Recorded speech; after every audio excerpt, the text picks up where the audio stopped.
둘, 셋.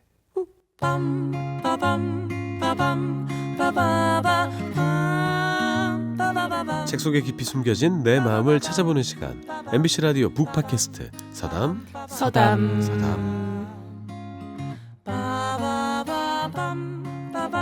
와, 대단합니다. 드디어 서담이 10회를 맞이하였습니다. 와, 10번 했으니까 다 한 거예요 이제. 그만해도 여한이 없습니다. 반갑습니다. MBC 아나운서 서인 아나운서고요. 서미란 PD입니다. 네, 정신과 전문의 김지웅입니다. 네, 설에도 고생 많으시네요 다들. 네. 연휴에 업로드 됩니까? 네. 아니네요. 네. 연휴 지났네요. 지났네요. 네, 예. 목요일이니까. 그렇군요. 네, 하지만 연휴 때 편집하고 계실 거예요, 서미란 PD는. 네, 심지어 이번에 설 특별 생방송 맡으셔가지고 첫날이랑 6일 고생 많이 하셨습니다. 그래서 네, 아까 그렇게 네. 분노에 휩싸여 계셨던 네. 거군요. 네. 저는 분노하지 않습니다. 네. 아침 9시부터 밤 11시까지 대기하면서 계속 그런 거를 감독하고. 네. 예, PD들 돌아가면서 합니다. 다. 네. 근데 와, 진짜 힘들겠네요. 네, 힘들죠. 네. 네. 선생님 놀러 오시든가요. 네. 그래서 사람 더 힘들게 만들려고 하니까. 네. 자, 어떻게 우여곡절 끝에 우리가 10회까지 맞이했는데요. 우리가 최소 9권의 책을 읽었다는 사실을 여러분께 알려드리겠습니다. 아니요. 그렇구나. 한 네. 권을 두 번 번 했으니까. 나눠서 했잖아요. 네. 네. 벌써 잊은 거예요? 제가 메멘토입니까? 지난 한 9년간 읽었던 책을 그렇죠. 네. 1년에 한 권씩 읽으시죠. 이렇게 2달 만에 감사합니다. 이분은 1회부터 다시 들으셨다고 하는데요. 네. 네. 숑숑38님께서요. 지금보다는 서로 조심조심하시고 거의 책 얘기만 하는 세 분 모습에 웃음이 납니다. 라고 보내주셨습니다. 예. 우리가 그래서 많이 친해졌나 봐요. 조심성을 상실하였습니다. 저희 조심하잖아요. 그래요? 저희 아직 내외합니다. 그래요? 많이 다른가요? 처음 거 들어보면은? 그러게요. 그래서 저도 다시 아마 들어봤거든요. 좀 그럴 네. 거예요. 예. 좀 달라요. 네. 그래요? 일단 뭐 다른 사람은 모르겠으나 저랑 이제 김지용 선생님이 네. 친해지는 과정이 있었기 때문에 그래요. 그때는 조금 대면함이 좀 묻어나지 않았나 싶어요. 저도 이제 서인 아나운서도 많이 네. 조심했고요. 무슨 말씀하실지 모르니까. 그렇죠. 좋은 말 골라서. 안 그래도 책 얘기의 비중이 저는 1화부터 네. 이거 이 팟캐스트 책 얘기 별로 안 하는데? 라는 생각을 했었는데 네네. 이대로만 20화 되면은 뭐 책 네. 제목만 언급하고 그 제목에 대해서 이야기를 또 한 시간씩 나누고 매우 간편한 그런 방송이 되는데요. 그런 일이 생기면 네. 제가 업로드할 때 제목을 그렇게 올리겠습니다. 네. 제목 토크라고 오늘 타이틀 토크다. 좋은 생각이에요. 네. 역시 PD 좋습니다. 네. 자, 무려 10회의 대단한 영광을 맡고 있는 서담입니다. 저희 녹음일 기준으로 구독자가 200명에서 3명이가 빠져요. 조금 네. 모자라는데 아마도 이 방송이 나갈 시점에는 200명을 넘지 않을까 조심스럽게 예상해보고요. 믿습니다. 줄지 않겠죠 설마? 아우, 어머 3명 더 빠졌네요. 어머 들어보니까 구독은 별로야. 나는 구독까지 할 건 아니야. 별로야. 다른 거 들을래. 그만한 가치는 없어. 막 이런 느낌. 아니었으면 좋겠습니다. 네. 네. 그래도 네. 꾸준히 늘어난다는 게 너무 정말. 감사합니다. 근데 맞아요. 그게 너무 조금 늘어서. 네. 좋아요. 네, 사실 네. 저는 이제 팟캐스트를 좀 해봤으니까 네. 아는데 적극적인 광고가 네. 필요한 것 같아요. 네. 네, 저희의 광고가 좀 정성이 부족하지 않았나 네. 생각합니다. 네. 열심히 광고하겠습니다. 광고도 하고 예산도 또 따와서 방송사 차원에서의 광고도 네. 서미란 PD가 잘 해내리라고 알겠습니다. 예산 문제였군요. 돈이에 다 돈. 예. 사실 그렇긴 해요. 네. 근데 어깨가 좀 뭉치는 느낌이 예. 드네요. 네. 근데 서미란 PD랑 저랑은 뭐 이거 한다고 해서 음. 회사에서 10원 한 장 더 주는 거 없습니다. 예.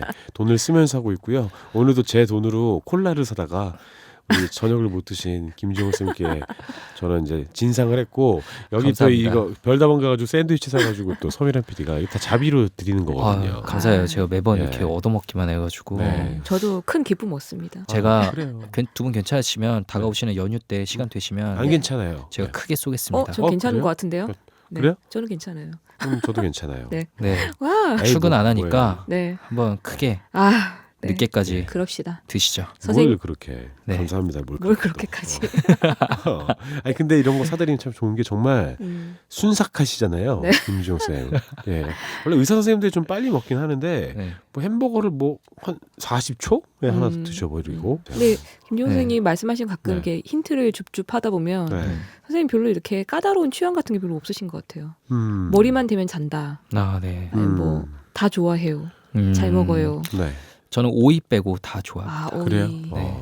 후각이 발달한 사람이 오이를 싫어한대요. 저 냄새 잘 못 맡는데 그래요? 오이 향은 확 정말 들어와요? 견딜 수가 없어요. 그래요? 난, 표정이 난 보여요. 오이 되게 저 좋아하는데. 완전 좋아하는데. 오이 이렇게 칼로 깎아 먹으면서 산 올라가 보셨어요?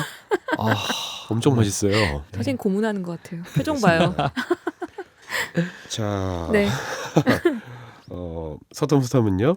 팟빵과 아이튠즈 MBC 라디오 미니 앱으로 들으실 수 있고요. 구독, 좋아요, 다운로드는 큰 힘이 됩니다. 아이튠즈나 미니로 들으시는 분들도 팟빵이라는 앱 다운받아서 구독 눌러주시면요. 서점서점에서 카운팅하기가 매우 편하고요. 앞날에 큰 도움이 된다는 거 다시 한번 알려드리고 부탁드리겠습니다. 네. 부탁드려요. 자, 드디어 북팟캐스트인 우리가 책 이야기를 하겠습니다. 아, 네. 오늘의 책은요. 서미란 PD의 추천으로 선정하였습니다. 정유정 작가의 종의 기원입니다. 네. 많이 알려지고 음. 또 읽힌 책이죠. 맞아요. 네. 베스트셀러로 한참 있었고요. 네.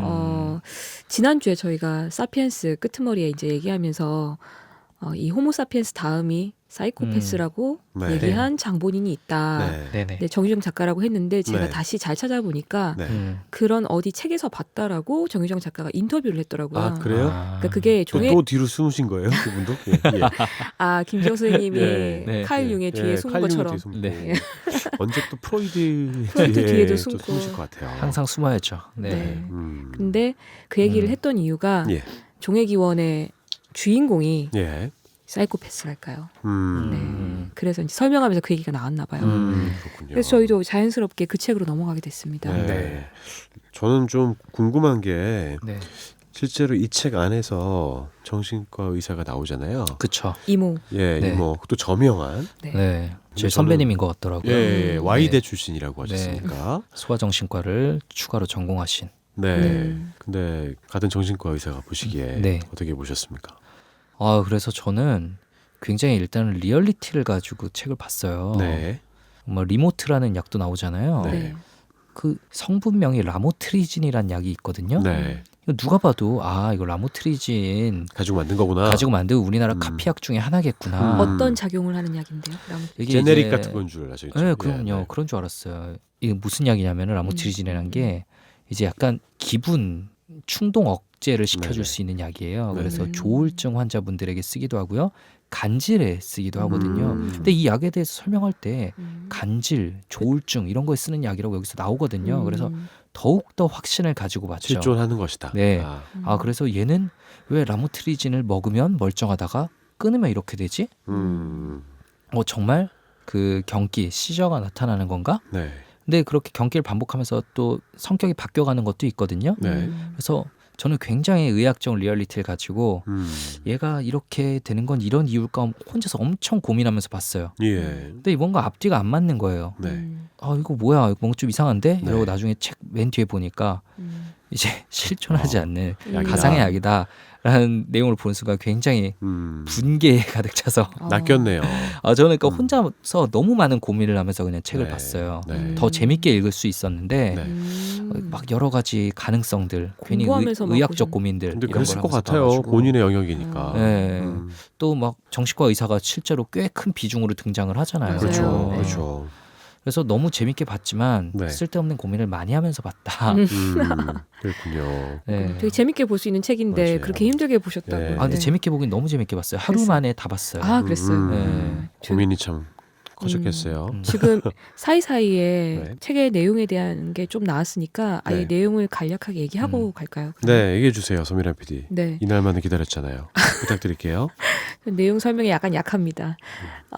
주인공 이름이 유진이라고 네. 네. 합니다. 한유진. 한유진이라고 하고요. 유진 초이 아닙니다. 네, 유진이라고 등장합니다. 근데 지금 저희가 얘기한 것처럼 사이코패스라는 게 앞부분에 조금 숨겨져 있어요. 그런데 어쨌든 읽다 보면은 그게 나오고 이 아이는 아주 어렸을 때는 뭐 수영을 전공했던 것 같아요. 대회도 나가고 했는데 네. 어떤 약을 먹고 있었죠. 그래서 약이 먼저 등장하고 그 약을 끊었을 때 결과가 좀 좋게 나오는 네. 그런 걸 경험을 하죠. 그러면서 이제 그 약이 뭐였을까?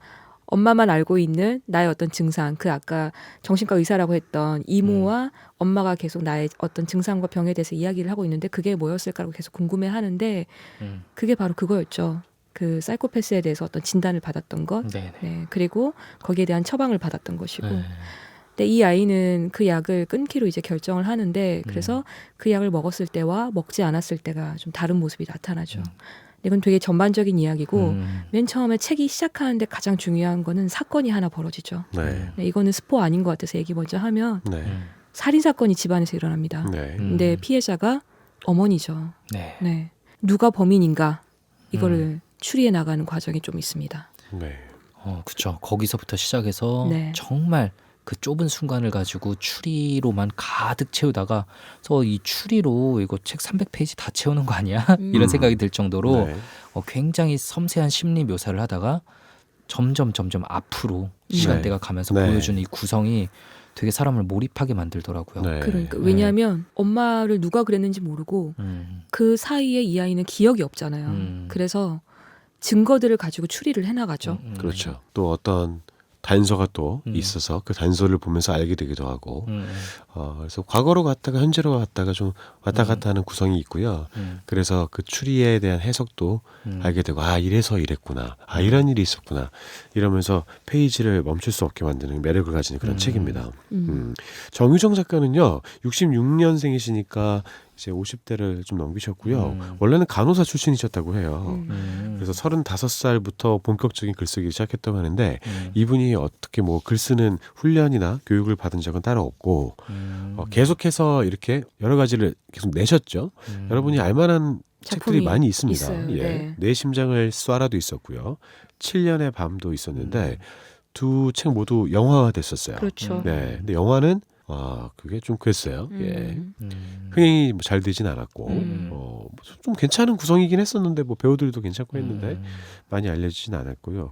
종의 기원도 지금 영화하고 있다고 합니다. 네. 그래요? 그렇다고 네. 합니다. 예. 근데 재밌는 것은 정작 작가분께서는 영화를 좋아하지 않는다고 해요. 그 안 보는 이유가 네. 글쓰기에 너무 영향을 많이 미쳐서 그렇대요. 영화적인 산상력을 계속 주입되는 네. 그런 느낌이니까. 그러더라고요. 이런 예. 표현을 하더라고요. 영화는 깡패다 나한테는. 그러니까 그 어떤 한 장면을 보면 그게 너무 각인이 돼서 네. 나에게서 떠나지를 않는다. 근데 네. 본인이 궁극적으로 추구하는 어떤 글쓰기는 네.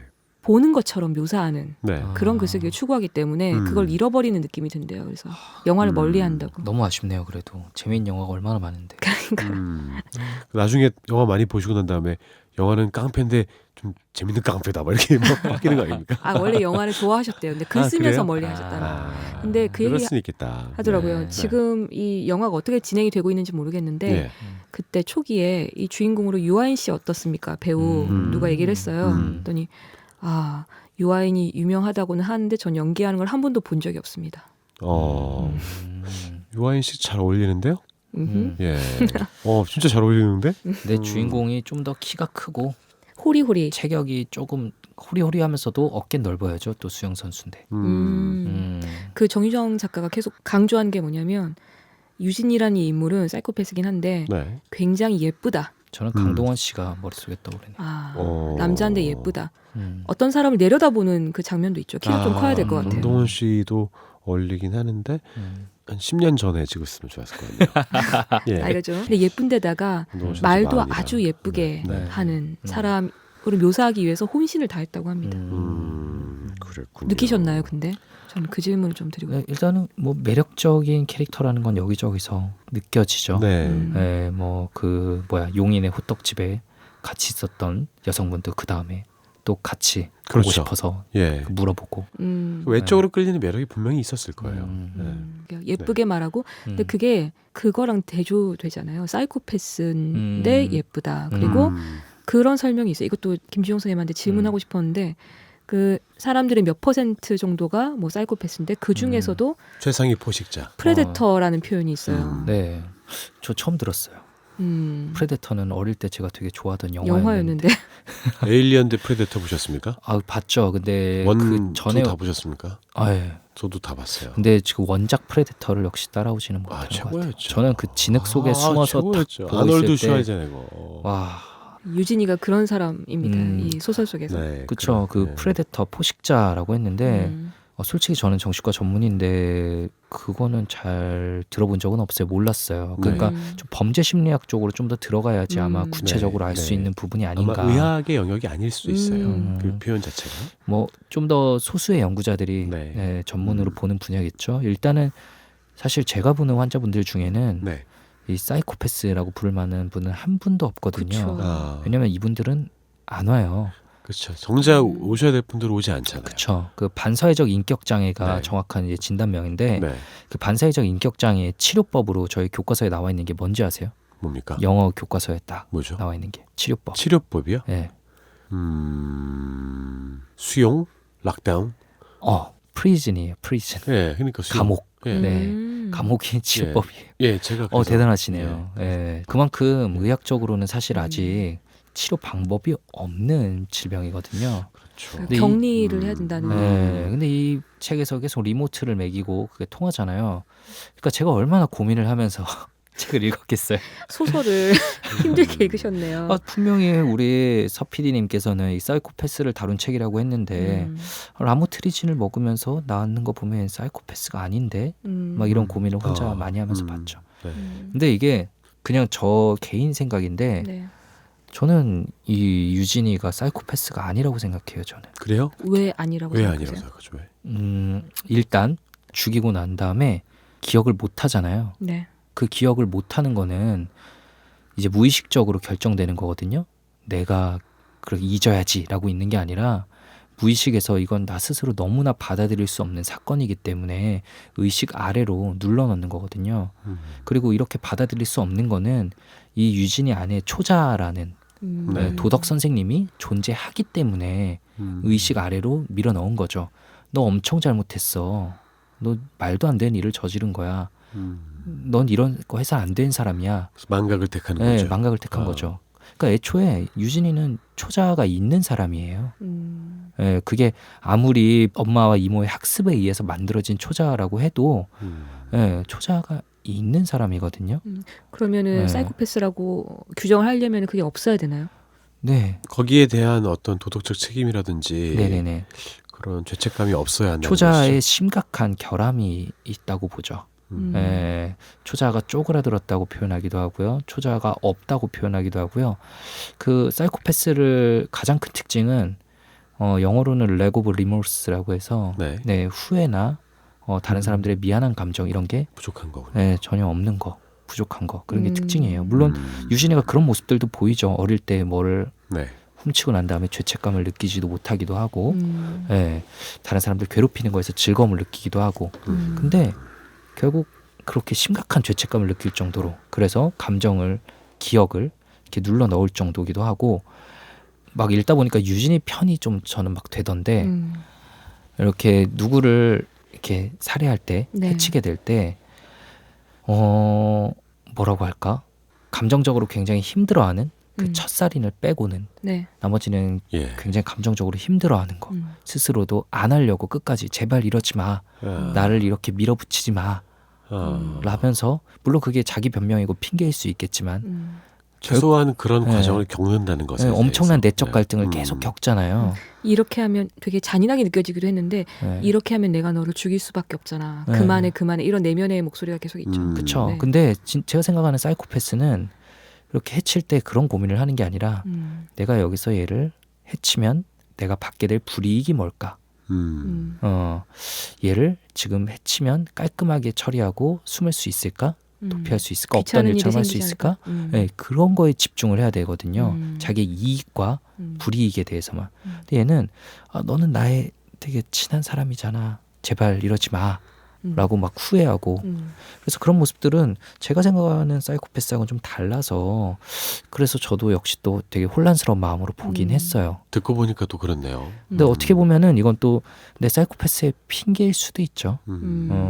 저도 읽으면서 비슷한 생각을 했어요.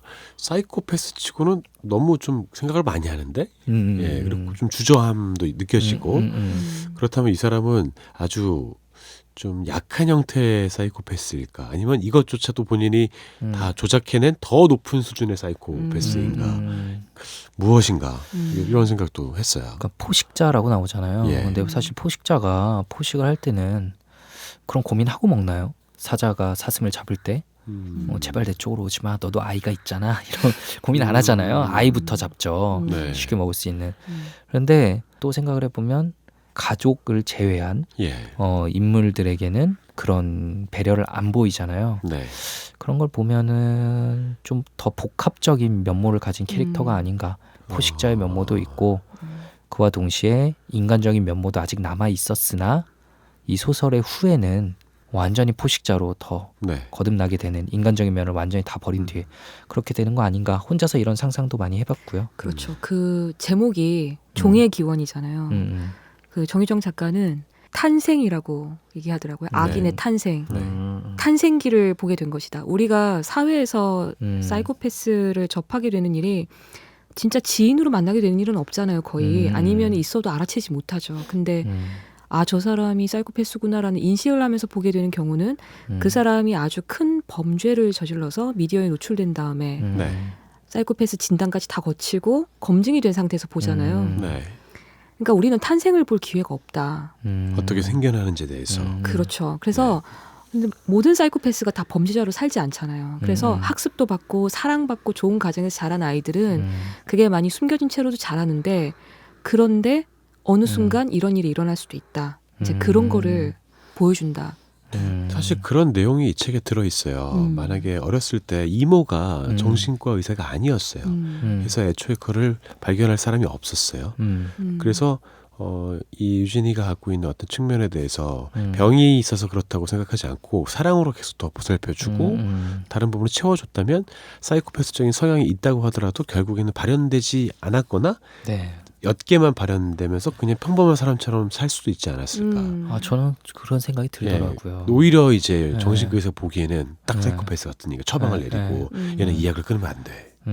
그래서 오히려 아이를 망쳤다. 음. 이런 뉘앙스도 좀 들어 있었던 것 같아요. 제 기분은. 그러니까 거리두기를 하잖아요. 네. 아이하고 네. 친엄마인데 네네. 중간에 어떤 사건이 있어서 아빠하고 형이 사망하는 일이 발생하죠. 그래서 네. 엄마하고 둘만 남았는데 엄마가 나한테 거리를 둬. 그리고 그 되게 마음이 아팠던 부분이 이 아까 혜진이란 이름 언급했는데 친구인데 집에 같이 양자로 들어오죠. 자리를 네. 뺏기죠. 네. 엄마가 얘를 더 챙겨. 내 친구인데 네. 혜진이를 더 좋아해. 근데 네. 그게 막 사건이 묘사돼 있잖아요. 네. 그 어떤 무슨 대학로에 영화를 보러 간 시티 네. 오브 갓 아, 영화를 그쵸. 보러 갔을 때 그 영화를 딱 봤는데 음. 나는 눈물이 나지 않았다. 어떤 장면이 너무 웃겨가지고 깔깔깔 웃었는데 엄마가 나를 경멸한 눈빛으로 보면서 뭐가 웃기니? 라는 눈빛으로 쳐다보고 있었고 내 친구와 엄마는 그 영화에 대해서 막 얘기를 하고 그렇죠. 엄마가 내 친구 때문에 막 설레한 게 느껴지고 더 뒤틀릴 거예요. 혜진이는 직접적으로 그것에 대해서 상처받았다라고 표현을 하진 않는데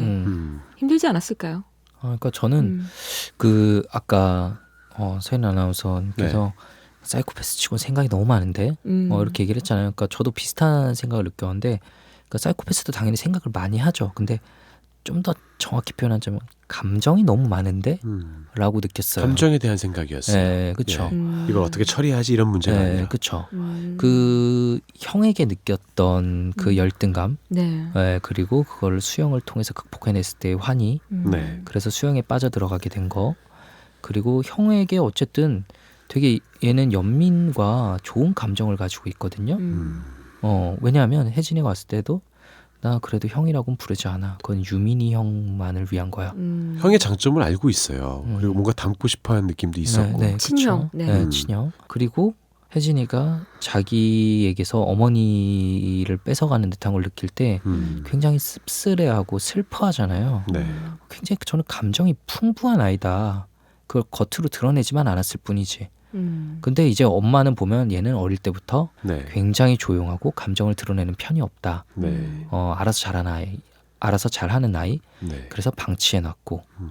그래서 이 아이 속마음을 진짜로 잘 들여다보지 못한 게 아닌가. 그리고 이모도 너무 그 질병을 보는 시선에서만 보고 네. 아이의 가능성을 너무 무시한 건 아닌가 이런 생각이 들었는데요. 이제 정신과에서 가끔씩 컨퍼런스를 하거든요. 대학병원 정신과에서는. 네. 그러면 어떤 사람에 대해서 누가 발표를 해요. 주치의가. 케이스. 케이스 컨퍼런스를 하면 네. 나는 얘가 이런 사람이라고 생각을 한다. 이런 진단을 얘기를 하면은 그 다음에 엄청 싸워요. 정신과의사들끼리. 그래요. 이견이 막 생기는 이견이 거예요. 많아요. 답이 뭐 정해져 있지 않으니까요. 나는 그거라고 생각 안 한다. 진단. 사실 내과나 정형외과 이런 곳에서는 딱 피 검사나 엑스레이 찍으면 나오죠. 진단을 가지고 이견이 있을 이유가 맞아요. 없잖아요. 네, 네. 정신과에서는 이견이 굉장히 많아요. 그렇군요. 그럴 수밖에 없을 네. 것 같아요. 그래서 막 제가 봤던 환자는 6번 입원 치료를 했었는데 3번은 진단이 조현병이고 3번은 조울증이에요. 한 달씩 입원 치료를 했는데도 불구하고 그럴 때마다 그 분야의 가장 권위자인 교수님이 봤는데도 불구하고 그 정도로 사실 진단이라는 게 되게 복합적이고 나중에 시간이 흐르면서 바뀌기도 하고 쉬운 문제가 아니거든요. 네네. 이 이모가 너무 단정을 지은 게 아닌가. 네. 너무 어릴 때 단조져 갖고 그렇죠. 이런 좀 상황적 설명을 조금 더 해드리자면요. 네. 이제 어머니가 첫 형이죠. 이제 유민이를 낳고 나서 3개월 만에 다시 바로 이제 또 아이가 생긴 거예요. 같은 학년이죠. 그 빠른 생일자 뭐 이런 것 때문에 그게 또 10개월 다 채우고 나온 게 아니라 일찍 나와서. 예, 맞아요. 그래서 네. 예, 그래서 된 거잖아요. 그래서 바로 이제 같이 성장을 하는 모습이 보이는데 만약 나이 차가 좀 낮다면 동생이라 이런가 보다 할 텐데 동갑내기 참 느끼는데 하나는 세상 사람들과의 관계에 대해서 본인의 상태를 인지하고 소통하고 이런 성향을 갖고 있는데 늘 본인의 입속만 따지는 것처럼 보이는 유진의 모습을 보면서 제가 내 별은 아내가 맞나. 탐탁치 않으니까. 약간 색안경을 끼고 접근을 했을 가능성이 좀 있다고 봅니다. 맞아요. 그리고 네. 플러스 네. 큰 사건이 있었죠. 그 가족 여행을 갔다가 네. 실족사하게 되는 네. 아버지와 네. 그 형. 형, 예, 네. 그 사건의 전말이 이제 점점 밝혀지는데 네. 그 사건을 어머니 사실 잊을 수 없었을 거고 아마 그럼요. 유진이를 보는 시선이 네. 그때 정말 크게 영향을 미쳤겠죠. 네. 네. 양가 감정을 가진다고 하죠. 이럴 때 보통. 이건 아들이면서 동시에 원수를 네. 보는 시선으로 네. 아이를 봤을 텐데 처음에는 이 엄마가 왜 이렇게까지 이러지? 이러면서 저 궁금하게 봤었는데 네. 뒤에 딱 그런 배경이 나오고 나니까 이 엄마가 진짜 많이 힘들었겠구나. 힘들었겠어요. 네, 대단한 사람이구나. 라는 생각으로 일단 또 보게 되고 되게 감정적으로 저도 몰입하게 되더라고요. 그 네. 사람의 감정에 대해서. 네. 자, 오늘 서담서담 이 책에 대해서 이야기 나누고 있습니다. 네. 정유정 작가의 종이의 기원인데요. 뭐 이야기 안 할 것처럼 하다가 결국에 또 빠져들어서 책의 이야기를 계속해서 전해드리고 있습니다. 네. 잠시 쉬고 다시 돌아오죠.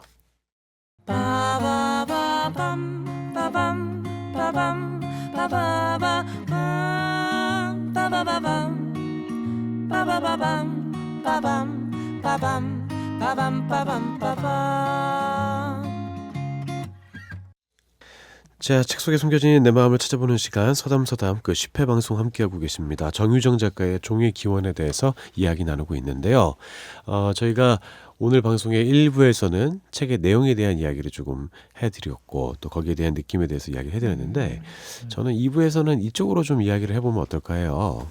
저는 이 책을 읽고 또 정유정 작가의 표현을 보고 이걸 느꼈거든요. 지난번에 저희가 사피엔스 했을 때 네. 사피엔스의 내용과 되게 맞닿아 있다는 생각을 했어요. 기본적으로 이제 사피엔스라는 존재가 다른 종족들을 이제 이겨가면서 제거해 가면서 건설한 것이 현대의 인간 세계다라는 표현을 했는데 그것이 과연 악한 것인가, 악하다라고 표현할 수 있는 것인가, 아니면 이것이 생존 본능이고 경쟁심에서 비롯된 것인가 이런 질문을 던지고 있고 또 나름대로 색깔을 갖고 그렇게 몰아가고 있는 듯한 느낌이 사피엔스에서는 좀 있었습니다. 근데 정유정 작가도 크게 다르진 않은 것 같아요. 사람이 태어나서 성선인지 성악인지 이것이 중요한 게 아니라 선과 악이 동시에 공존하는 것이 사람이고 그리고 그런 과정에서 경쟁자를 제거하고 생존 본능 때문에 하는 행동들이 악하게 보이는 것이 아닐까. 그래서 사람들 모두에게는 어떤 악한 DNA 이런 것들이 존재한다. 이런 내용을 좀 담고 있는 것 같다 생각을 했습니다. 어떻게 생각하세요, 두 분은? 그러니까 그 사피엔스 얘기를 조금 이어가면 예. 다른 종인 거예요. 음. 사이코패스라는 사람은 예. 같은 우리가 모습을 하고 있고 비슷하게 일상을 공유하고 살아가는 것 같지만 완전히 다른 시스템을 가진 사람인 거죠. 네. 근데 정유정 작가가 이런 다른 책에서도 악에 대한 고찰이 되게 많아서 네.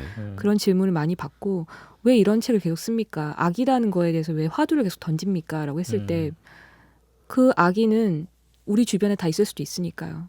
좀 알고 대처를 했으면 좋겠으니까요. 이렇게 네. 얘기를 하면서도 이제 계속 얘기를 하시다 보면 네. 이제 요 얘기가 나오는 거예요.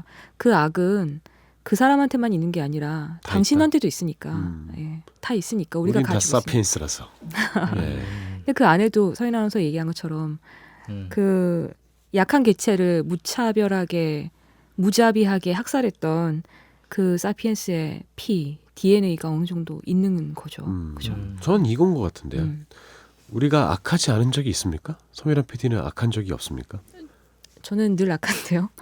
할 말이 없네요. 예. 김정은 왜요? 선생님도 악한 적이 있었죠? 많죠. 예. 저도 네. 마찬가지예요. 정말 많죠. 예. 그게 없다고 하는 사람은 거짓말쟁이에요. 네, 거짓말쟁이에요. 그건 진짜 악한 사람이에요. 네. 제가 봤을 때. 정신과적으로 볼 때도 이제 사람의 마음속에 제가 오늘 초자라는 얘기를 했잖아요. 네. 사람 마음속에는 자아 그리고 초자 그리고 가장 깊은 곳에 있는 이제 욕동 예.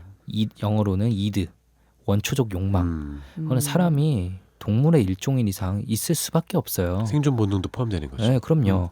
누구 거 좋은 거 보면 뺏고 싶고 네. 마음 안 드는 애 보이면 때리고 싶고 음. 그리고 사실은 이제 뭐 성적인 욕망도 사실은 그렇죠. 매력적인 사람을 보면은 덮치고 싶고 식욕도 그렇고. 네, 맛있는 거 보면 남의 거 뺏어 먹고 싶고 남의 게 더 맛있어 보이고 이런 거는 사실 동물적인 감정이고 당연히 있는 거거든요. 네.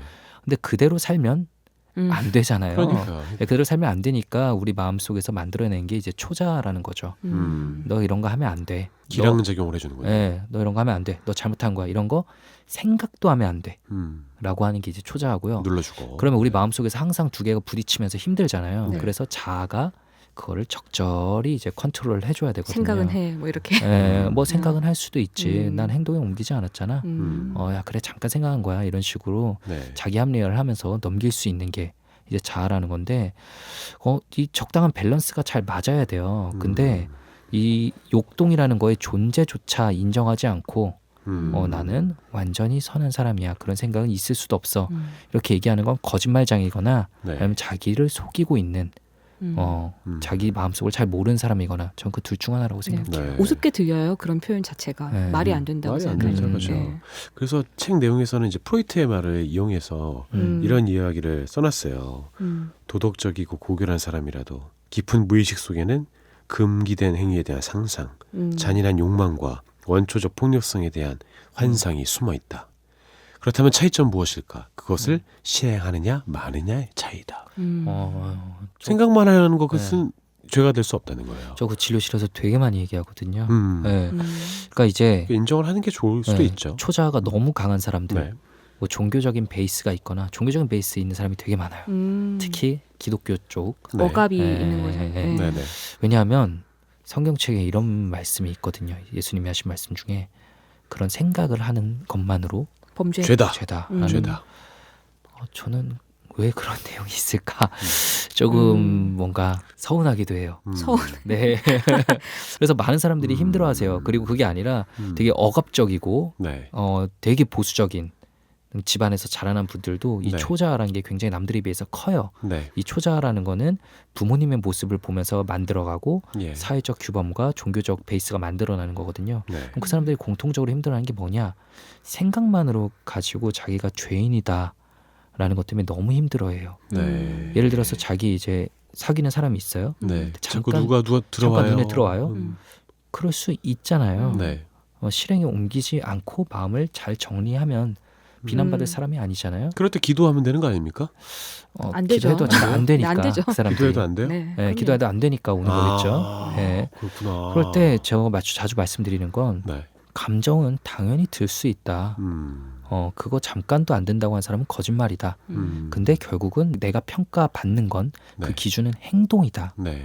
당신이 지금 바람을 폈냐? 아니잖아요. 아니잖아요. 예. 네. 고민하던 중 결국 나는 더 도덕적인 결정을 예. 내렸다. 그러면 당신은 이미 충분히 도덕적인 사람이다. 이렇게 얘기를 드리거든요. 책에 그 비슷한 얘기가 나오더라고요. 예. 제가 지금 말씀 들으니까 다행이라는 생각이 하나 드는데 제가 진행하고 있는 새벽다방에 며칠 전에 그런 사연이 왔어요. 지금 결혼을 했는데 예전에 첫사랑이 자꾸 생각이 난다. 생각이 난다. 이거 어떻게 하면 좋냐. 그래서 서재희가 뭐 얘기 좀 해달라. 그래서 제가 이렇게 말씀을 드렸거든요. 첫사랑이 사람들마다 무게가 다르겠지만 생각이 날 수 있다고 난 생각한다. 그건 이상한 게 아니다. 그러면은 잠시 그 사람에 대한 생각을 하고 만났던 그 시대로 돌아가서 그 나를 느끼고 돌아오되 절대로 배우자에게 말하거나 표시내지 마라. 그러면 문제가 된다. 그러니까 그런 마음을 가진 것 자체는 그럴 수 있다고 생각한다. 이렇게 말씀드렸거든요. 다행이라는 생각이 들었습니다. 예. 실행 유무가 진짜 중요하죠. 사실은 그럼요. 그거를 이제 잘 제어하면 네. 성숙한 사람이 되는 거죠. 그렇죠. 음. 내 안에 그런 부분이 있다, 어두운 부분도 있다. 라는 거 그냥 네. 인정해버리면 되거든요. 그걸 네. 너무 애써서 네. 막 억지로 짓누르려고 하면 예. 오히려 반대로 더 올라오는 법이죠. 네. 네. 그래서 어떤 인터뷰를 보니까 정유정 작가가 이런 이야기를 했더라고요. 이 책은 악에 대한 얘기가 많이 있고 사이코패스에 대한 이야기가 있는데 정유정 작가는 여기 나오는 주인공 유진이 나의 분신이다라고까지 맞아. 표현을 했단 말이에요. 그래서 어떻게 그런 표현을 썼냐 물었더니 이 책의 목적은요. 예방주사입니다. 이렇게 되지 않게 하기 위해서 이 책을 쓴 것입니다. 예. 그래서 네. 심리 묘사가 좀 많은 것 같긴 해요. 네. 그러니까 만약에 알려진 바대로 사이코패스를 아주 그 기재 그대로 그냥 묘사를 했다면 나랑 진짜 다르구나라고 하고 와 무섭다 뭐 이렇게 하고 끝났을 건데 정유정 작가가 이런 의도를 가지고 있었기 때문에 아마 네. 그랬던 것 같고 그리고 저는 이 책을 읽는 사람들이 힘들었을 수도 있을 것 같고 네.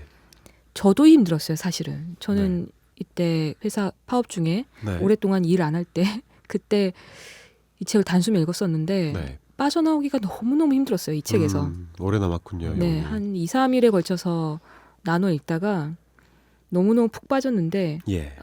그게 뭘까라고 생각했어요. 내가 사이코패스 이야기를 이렇게 좋아하는 것인가 아니면 한국 소설을 이렇게 좋아하는 것인가 여러 가지 생각해봤는데 1인칭 시점이라는 게 저에게 좀 힘들었던 것 같아요. 네. 그러니까 이 아이를 제가 관찰할 수 있는 게 아니라 몰입해버렸죠 그냥. 네, 아, 그쵸. 전지적 작가 시점도 아니에요. 이게 네.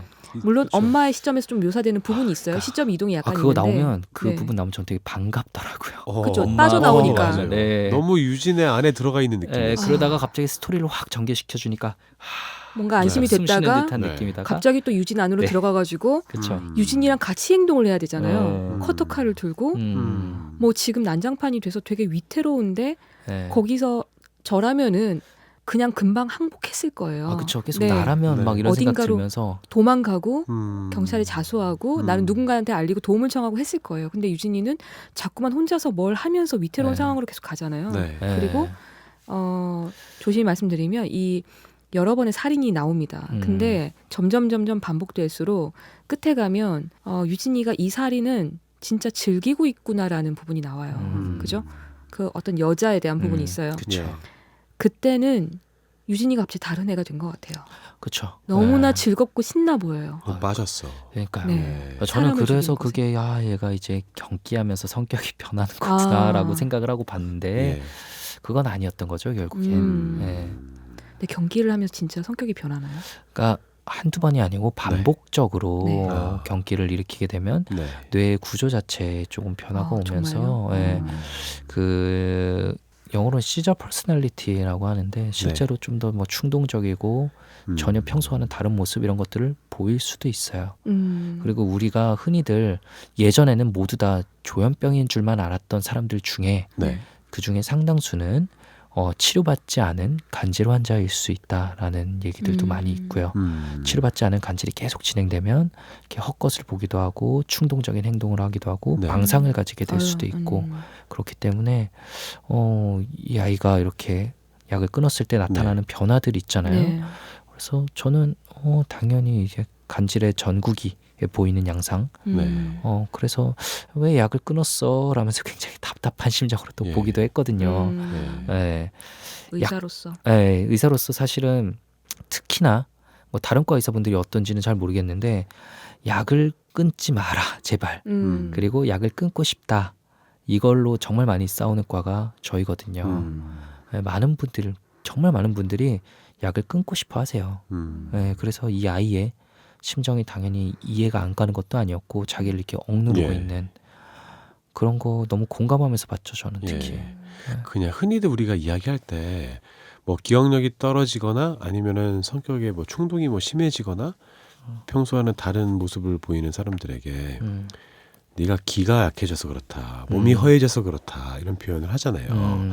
뭐 간질 환자 같은 경우에도 야 네가 몸이 약해지고 허해져서 간질이 생긴 거다. 뭐 이런 이야기들 뭐 편하게 뭐 쉽게 이렇게 하는데 실제로 간질이라는 그 질환을 완치시킬 수 있는 겁니까? 아, 그럼요. 약만 잘 드시면은 그냥 없는 거랑 똑같이 살아가세요. 그리고 보통 간질은 네. 이제 소아기에 등장을 하는데 어린 시절에 예. 대부분 어린 시절에 등장을 해요. 그러면 이제 부모님들 하시는 말씀이 똑같아요.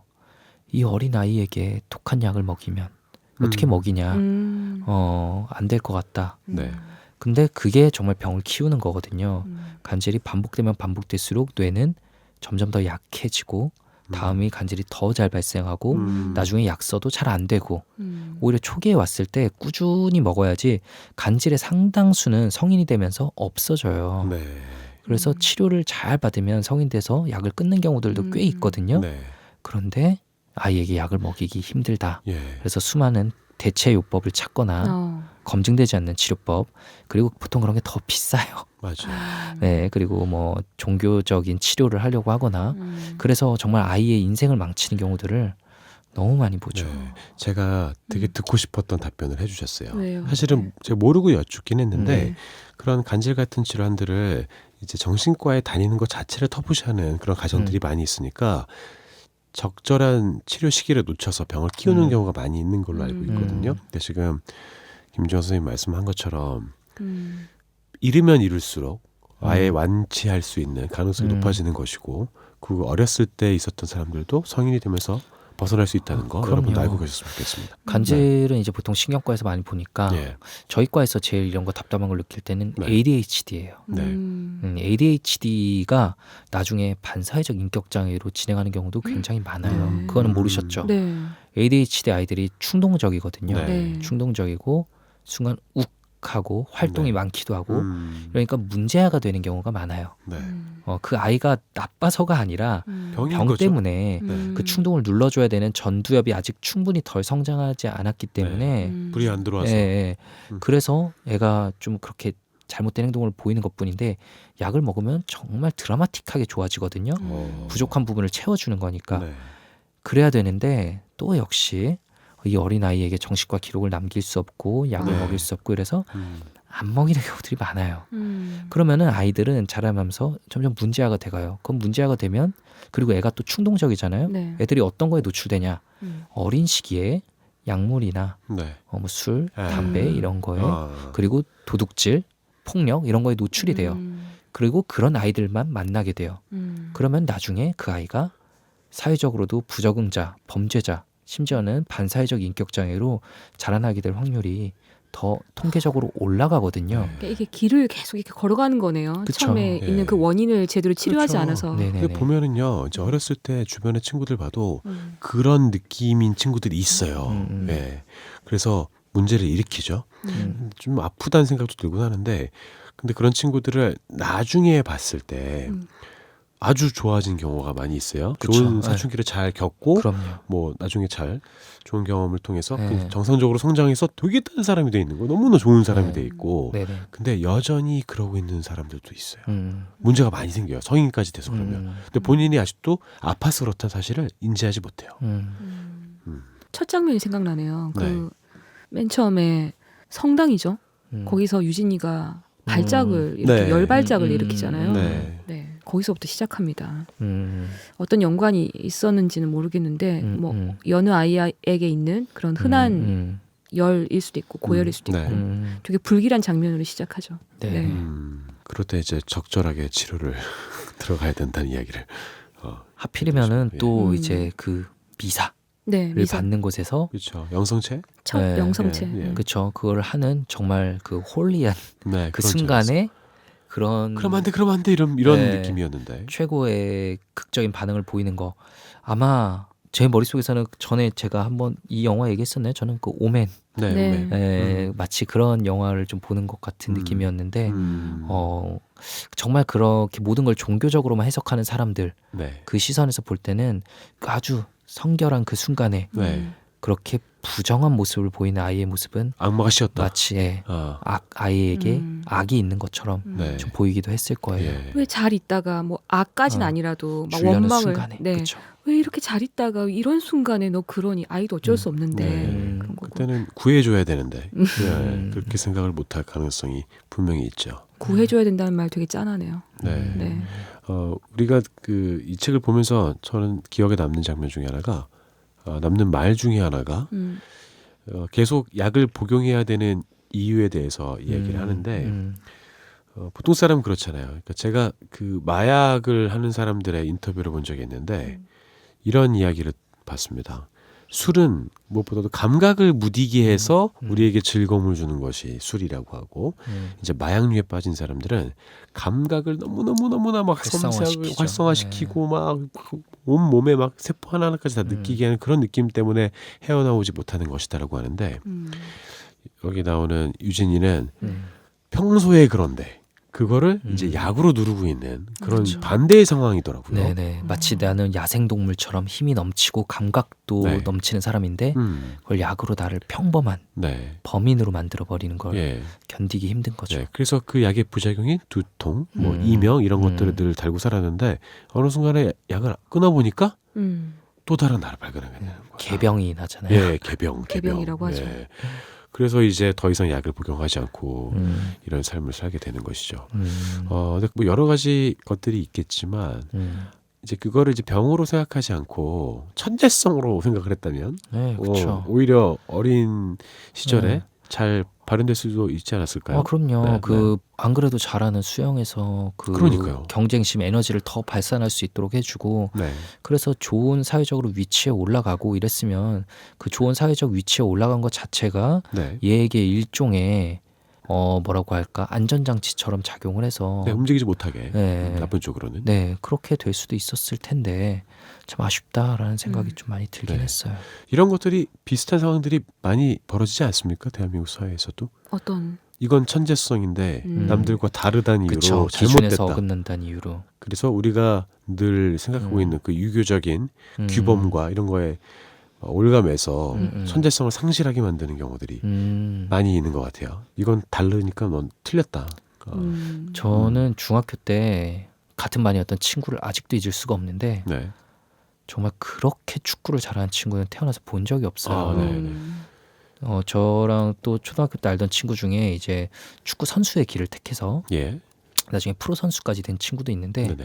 그 친구보다도 더 저 어린 제 잘했어요. 눈으로 볼 때는 훨씬 더 잘했어요. 네. 정말 이거는 뭐 동급생의 실력이라고 볼 수가 없었어요. 그냥 천재네요. 네, 정말 천재였어요. 네. 정말 천재였는데 안 했습니까 축구를? 부모님이 반대해서 아이가 못했거든요. 반대한 이유는요? 뭐 운동선수로서의 리스크를 아마 아셨겠죠. 정확하게 그것까지는 잘 모르겠는데 그래서 지금 그 친구는 뭐 하고 있나요? 지금 뭐 하는지 모르겠는데 학창 시절에도 그 친구가 네. 탈선의 길로 가는 게 너무 보였어요. 네. 축구를 계속 했다면은 탈선하지 않을 가능성도 있었는데. 그럼요. 당연히 그랬겠죠. 네. 네. 아쉽네요. 네, 그런데 그런 케이스가 네.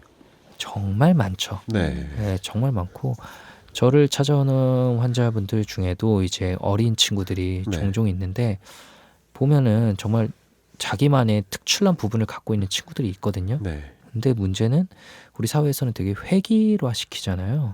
틀 안에 네, 넣어버리니까. 그래서 예체능 쪽을 하고 있는 친구도 있는데 기준이 있잖아요. 심사 기준이 우리나라에는. 네. 왜냐하면 그 아이가 그림을 잘 그리는 게 기준이 어떤 뭐 다른 기준이 아니라 이 아이가 과연 다음 그 진도로 나갈 수 있는가, 다음 네. 고등학교로 지나갈 수 있나, 네, 대학교로 상급 지나갈 학교 수 있나, 지나가게 돼요. 예, 그것만 기준으로 보잖아요.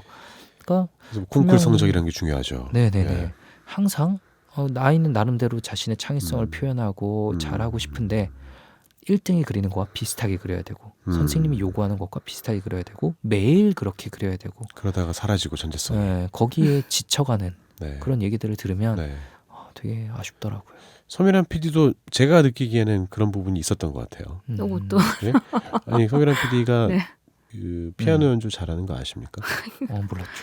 네, 엄청나게 수준급 실력 가지고 있는데 어렸을 때 전공을 하고 싶을 정도로 좋아했대요. 네. 근데 서미란 PD는 피아노를 배운 적이 없습니다. 네. 없어요. 뭐 학원 다녔죠. 예.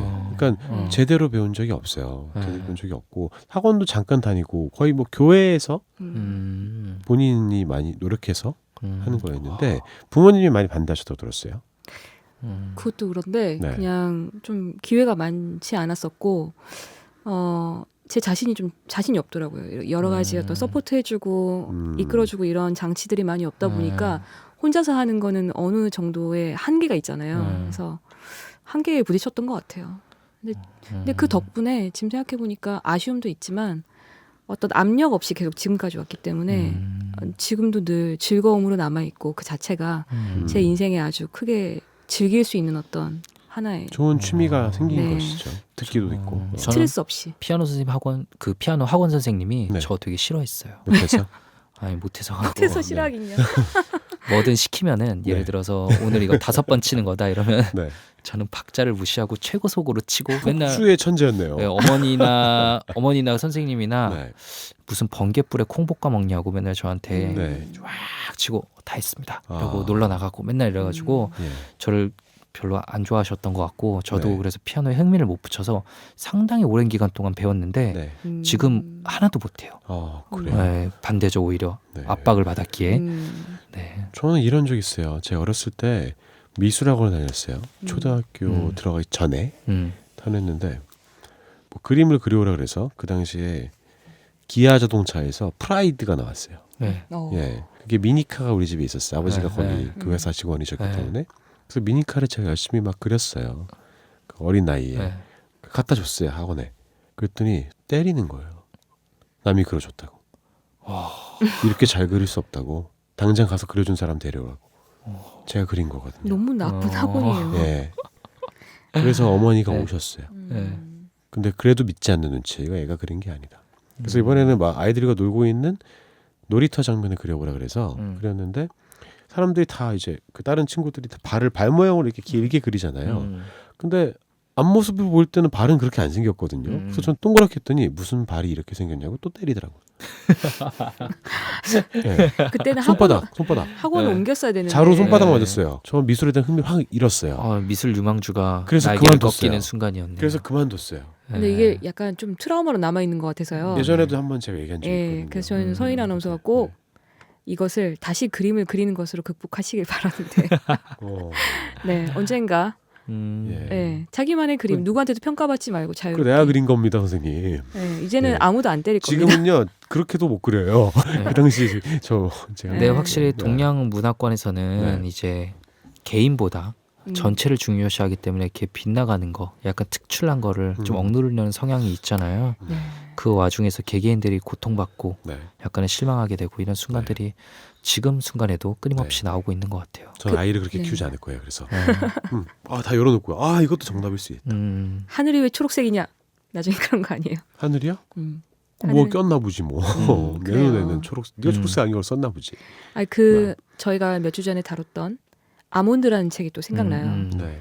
그 아이도 감정에 어떤 문제가 있어서 음. 어떤 자기 외의 모든 사람들 혹은 가족으로부터 너는 다르다 경계를 짓는 것에 대해서 되게 익숙해져 있는 아이였잖아요. 네. 그 아이의 우리가 외로움도 받고. 네. 근데 이 책도 사이코패스가 주인공입니다. 이래서 펼쳐봤는데 비교적 어린 나이의 아이고 네. 게다가 주인공 1인칭 시점이라서 사실은 우리가 그 안에 깊숙이 들어갔다가 온 거예요. 그래서 네.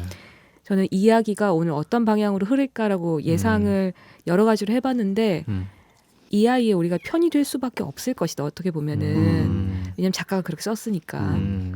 근데 만약에 범죄 심리학자가 사이코패스에 대해서 설명한 부분을 우리가 읽으면 그저 공포를 느끼는 것에서 그칠 수도 있다. 네, 그런 생각이 들더라고요. 몇 가지의 책을 또 보니까. 네.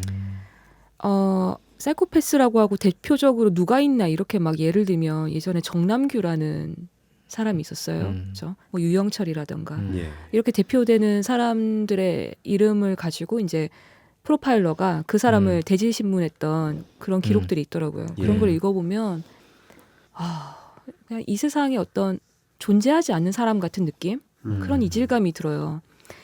100번을 읽어도 내가 이해하지 못, 이 사람의 감정을 이해하지는 못할 것 같고 길거리에서 행여나 만날까봐 두려워하게 되는. 그런데 이 책은 또 정말 새롭죠. 근데 그 안에 우리가 들어갔다 나왔으니까요. 네. 네. 뭐 여담이지만 유영철이 아들은 또 무지하게 사랑했다고 합니다. 네. 예, 전혀 그런 느낌이 없이 아들에게는 완전 무한 사랑이었다고. 네. 그렇군요. 그 정남규는 얘기할 때 가끔 잘 나온 에피소드가 그거더라고요. 그러니까 사이코패스가 굉장히 남을 컨트롤하는데 능해서 내가 너를 컨트롤할 거야 라는 티를 내지 않고 컨트롤하는데 프로파일러하고 대질신문을 할 때 네. 나는 얘한테 휘둘리지 않을 거야. 내가 원하는 걸 모두 다 들을 거야 라고 마음을 먹고 앉자마자 이 사람에게 커피를 갖다 주게 된다고. 맞은편에 앉아있는 프로파일러에게 커피 심부름을 시키는 사람이다. 오. 라고 한대요. 정말 0점 몇 초 놓치지 않고 네. 바로 그걸 조종한다고. 그래서 그런 게 뭘까? 뭐 이런 생각을 했는데 그 사이코패스가 항상 그런 건 아닌데 사이코패스들 중에 그 사이코패스 특유의 묘한 매력을 갖고 있는 사람들이 네, 있어요. 그래서 사회적으로도 굉장히 성공할 가능성이 높다. 네. 뭐 이런 얘기 이 있더라고요. 책 보면 이 주인공 유진이도 분명히 매력적이잖아요. 네. 우리도 뭔가 매력을 느끼게 되잖아요. 네. 이 아이에게서 그런 부분이 실제로 이 주변 사람들의 이 책에서도 있었을 거라는 생각이 들고요. 네, 뭐지 당당함은 뭐 이런 겁니까? 그렇죠. 그리고 아까 유진이에게 되게 특이하다고 했던 부분이 감정이 되게 많다고 하는 부분이었잖아요. 떨고 갈등하고 하는 부분. 근데 만약에 그게 없다면은 굉장히 유리하게 사회생활을 하지 않을까요? 가끔 이제 그 법적인 문제를 저지르고 병원에 입원하게 되는 경우들이 있어요. 대학병원에는 예. 그 정신 감정을 받기 위해서. 네. 예, 저도 뭐 정신 감정을 몇 번 써본 적이 있고 네. 이제 교수님과 같이 그러면 이제 범죄자거든요 분명히. 네. 근데 그분들 중에 묘하게 이렇게 매력적인 사람들이 있어요. 남자건 여자건 네. 간에 그냥 사람이 뭔가 매력적이고 끌리고 쉽게 친해지고 처음에 그걸 바탕으로 네. 그럴 때 이제 정신과 의사들은 이게 이 사람의 특유의 그거구나. 사이코패스들에게서 보일 수 있는. 그래서 조금 더 깊게 들어가 보면 그들의 감정에 별로 실체가 없다는 거가 네. 느껴지죠. 겉으로는 굉장히 매력적으로 보였지만 실체가 없고 깊은 고민이 없고 그들이 어떤 것을 결정할 때는 결국 다 스스로의 이익과 그거에 관해서만 결정이 나게 되고. 그렇군요. 속빈 강정처럼 행동하는군요. 네. 굉장히 또 깊은 다른 세계가 또 확 네. 펼쳐지네요. 예. 네. 자, 책으로 읽는 내 마음 서담서담 제 10회였습니다. 정유정 작가의 종이의 기원에 대해서 이야기 나눠봤는데요. 결국엔 사이코패스 이야기가 산더미처럼 쌓였습니다. 네, 죄송합니다. 예. 그래도 우리가 이거는 생각해 볼 수 있을 것 같아요. 우리의 안에는 선과 악이 공존하는 것 같습니다. 그리고 책에서는 공진화한다라는 작가의 말도 있었는데요. 모두 함께 진화하는 것 같아요. 예, 선도 그렇고 악도 그렇고 그러고 할 텐데 여러분이 나쁜 생각을 갖거나 혹은 뭔가 좀 터부시되는 어떤 상상을 한다고 해서 그 자체가 악은 아닌 것 같습니다. 하지만 그것을 잘 다독이고 잘 참고 사회 규범에 맞게 잘 컨트롤한다면 문제가 없다고 생각합니다. 네. 예, 그러니까 여러분 누구 뭐 이렇게 혼내주고 싶고 때리고 싶고 그런 마음을 가지신다면 그냥 마음만 가지시고요. 앞에 가서 욕을 하고 싶으시다면 그냥 친한 사람들과 뒷담화 하십시오. 네, 사피엔스들 잘하는 거. 맞습니다. 그렇다면 여러분은 충분히 훌륭한 사람일 것 같습니다. 자, 오늘도 즐거웠습니다. 다음 주에도 다시 만날 수 있으면 좋겠어요. 어떡해요? 꼭이요. 또 만나요?